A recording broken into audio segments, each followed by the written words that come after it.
Okay, what's up guys? I just want to do a little update on my Testo smart probes. Don't worry, everything's fine. I'm still alive.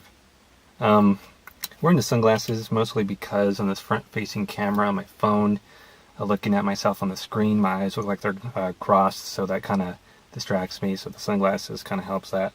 And also I apologize for the bad lighting. This front-facing camera doesn't handle as well as the main camera, like many phones. Wanted to talk about a few things, my experience and other people's issues they've been having. I have a bunch of crazy notes written down here so that way I don't forget to talk about a few things, being that I'm Testo's unofficial spokesperson. I'm joking. As a lot of you know, a few guys here on YouTube have had some issues with them, pretty big issues. One guy had his overheat in his truck to the point where they got so hot he thought they were gonna melt or catch on fire. A few other guys had theirs like leak, like blow the diaphragm near the pressure sensor down there. Also, wanted to talk about my video, the water resistant video of my smart probes.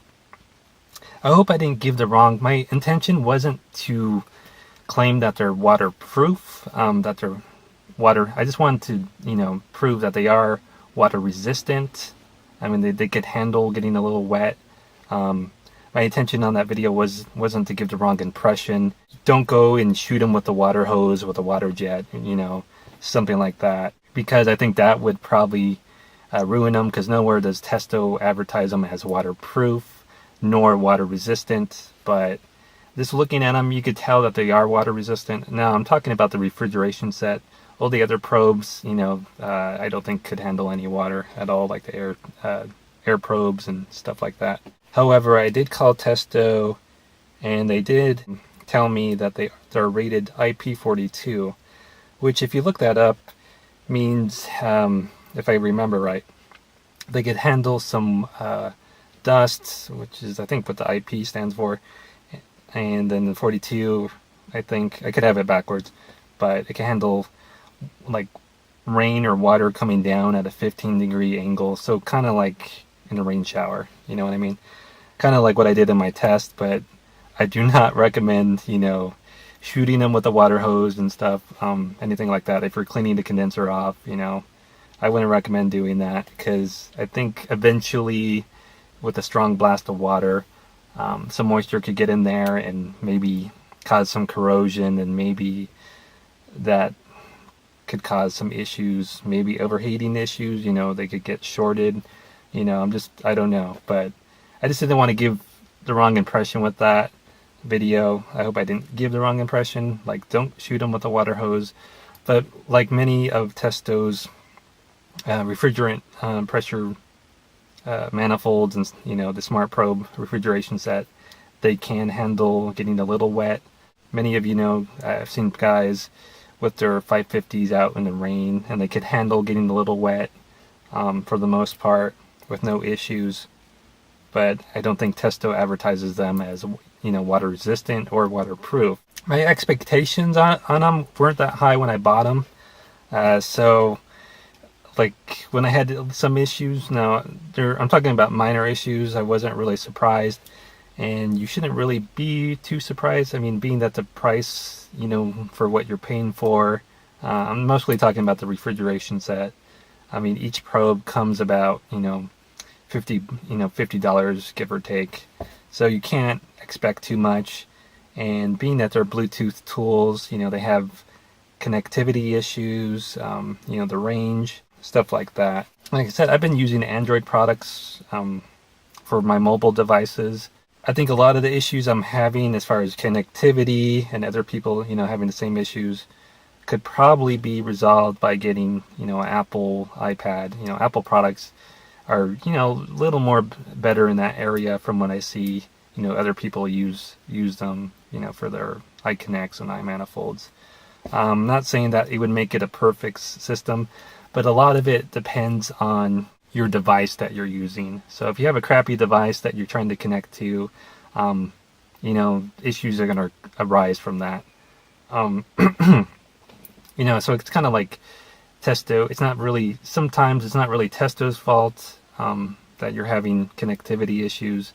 It could just be your device, I guess is what I'm saying. Apple products for mobile devices are just a lot more stable.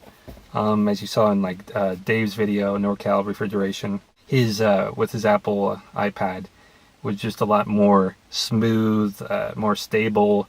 There was no lag. I do have some lag with using my Android, tablets and my phone. I mean, there's lag. It's not like, free flowing, I guess, as Dave would say. So there is quite a bit of lag from my experience using Android products. So from seeing other guys use their iPads, it's pretty. It works pretty good, and there's no lag and all that. Zach called the Testo Smart Probes the poor man's iConnect, and that pretty much sums it up right there. I mean, that's pretty much what they are. So that kind of pretty much describes me. Let's see. I had some connectivity issues. My problems are connectivity. When you go out of range, your probes disconnect. You come back in range. All the probes try to reconnect. Sometimes the fourth probe doesn't want to connect, so you have to turn that probe off, then turn it back on, and most of the time it connects when you do that. This stuff like that. So I just tried to leave my tablet in the range. I like to use the tablet instead of my phone for that purpose, so that way I can just leave the tablet nearby within range of the unit, so that way I don't disconnect and have any issues like reconnecting and all that. The other day I had a issue like that where the main tablet that I use for my refrigeration set, the batteries went dead. I tried, stuff like that happens. I try to keep that tablet charged up, but for some reason it was dead. So I had a new phone which wasn't set up with the smart probes, and I was trying to connect it to my phone, my new phone, which is LG. But I was having issues connecting it to my phone, and I was trying, it was taking too long. I was getting frustrated. You just kind of pisses you off a little bit. I was like, oh man, I guess I'm just going to go to the truck to get the 550s. But I went to the truck. I got my second tablet, the Hack tablet, the Kindle tablet. And surprisingly enough, that tablet connected, to the probes without any real issues, instead of my phone. That cheap, I paid $40 for it, and it was on sale. That cheap hacked Kindle tablet, which it worked better than my phone. It was kind of funny. And I like to use two tablets with my Testo Smart Probe setup.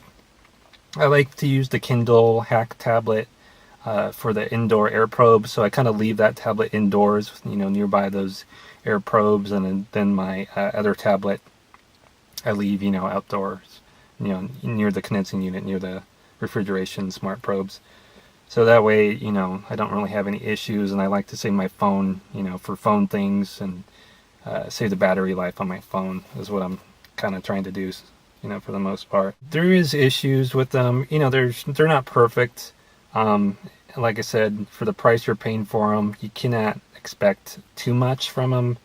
Also, with any first gen product that comes out, any new product line, there's always bugs to work out with any manufacturer. I'm not trying to make excuses, but I'm just talking about that's just how it is. There's issues. But for me, I haven't had any major issues, just, connectivity issues, which is kind of like to be expected with Bluetooth stuff. And most of the issues with that is, based mostly on my devices for the most part. I'm just using, I guess, crappy devices. I mean, I think, just my opinion, I think Apple, iPads, Apple devices probably would work better. Just from what I've seen, just my opinion. I'm not saying, hey, everyone go buy an Apple iPad, but also, Refrigeration Junkie had issues with his, mostly being uncalibrated all the time, plus or minus 9 psi, which is pretty a big jump to be uncalibrated that much. Half the time I need to calibrate, zero my pressure probes out, which is pretty easy to do on the app, right on the screen. But half the time I need to do that on startup. But at most they're off about 2 psi, plus or minus 2 psi. So not really a big deal, but just how it is. I guess that's kind of why they built that feature in the app, so because they know these probes tend to get uncalibrated that way. But for me, they only go uncalibrated, plus or minus 2 psi at the most, half the time. Not all the time, but seems like half the time. Of course, 9 psi is, quite a bit. So, I understand him, not trusting them to see if they're, their accuracy. Let's see.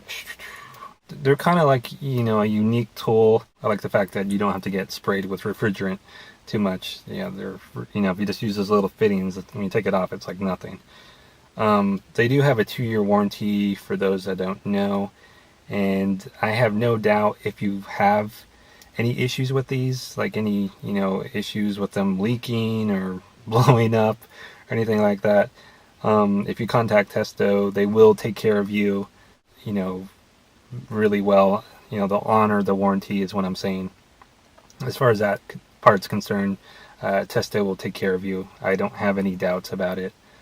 That's one of the, that's a really good thing to deal with a good company that will take care of you, that will actually honor their warranty without, all the red tape. You don't have all these forms and, return authorization, all that nonsense.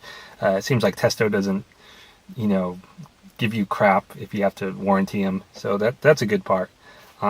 That's a big plus. Even with, if you're not buying the smart probes, or if you're buying any of their tools, the 550s, the combustion tester, and all that good stuff, it's good to know that there's the company will take care of you if there is an issue. I'm not trying to be like too much of a Testo cheerleader or apologist or anything, but I'm just giving my 2 cents. I do like Testo, obviously. That's obvious, right?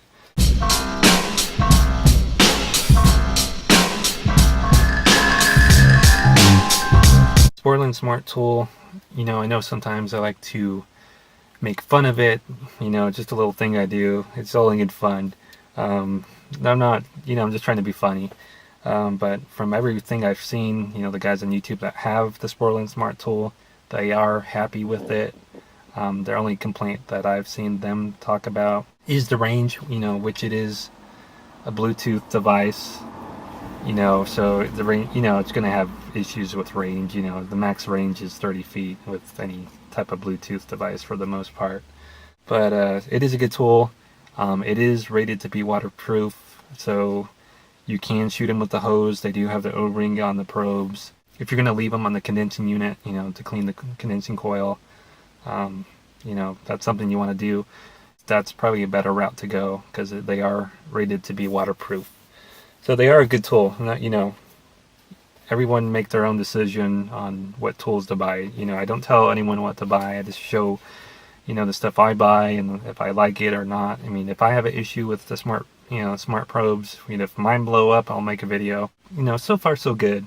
It's not perfect, but I didn't expect it to be perfect, is what I'm saying. Especially for the price, The new Sportland Smart Tools were supposed to come out soon. I thought they would be out by now. You would think this would be a good time to release it, during the cooling season.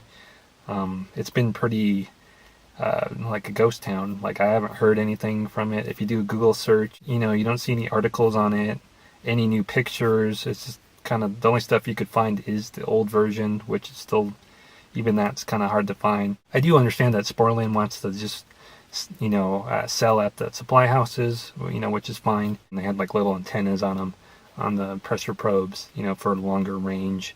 And there's been talk a long time about, air temperature probes and stuff like that, other probes besides, the refrigeration pressures and temperatures and stuff. But, so far, as far as I know, it's been pretty quiet. As far as I know, they're not out yet. I don't really know what's taking so long. Maybe Testo kind of threw a monkey wrench at them, with the price mostly, I guess. And now they're trying to figure out how to get the price down lower and, maybe trying to find new suppliers for cheaper components or something. I'm just talking. I don't really know. But Or maybe they're not even going to come out. Maybe they're just out of the business. I don't know. But I don't know, you know? I'm just talking. I just don't really know what's taking so long. You know, Sperlin Smart Tool kind of reminds me of Jeb Bush, you know, low energy, put you to sleep. I'm just joking. But yeah, I mean, I thought it'd be interesting. I mean, competition is good with any, you know, products. The more competition, the better. It helps everybody out. You know, better prices, better products, all that good stuff. But like I said, I'm interested to see the new Sperlin Smart Tool too. To see, you know, I'm probably not going to buy it not because I don't like it, but I'm pretty happy with what I have now, and I don't have a need for something like that. So, but I'd be interested to see whoever buys, you know, the guys, you know, Ralph or, you know, whoever else buys it, be interested to see a, you know, video review or, you know, see how they like it, you know, once it does eventually come out, hopefully. Anyway, guys, I know kind of a long vlog. I just wanted to cover everything on my list here. Kind of a lot of things to cover. But thanks for watching.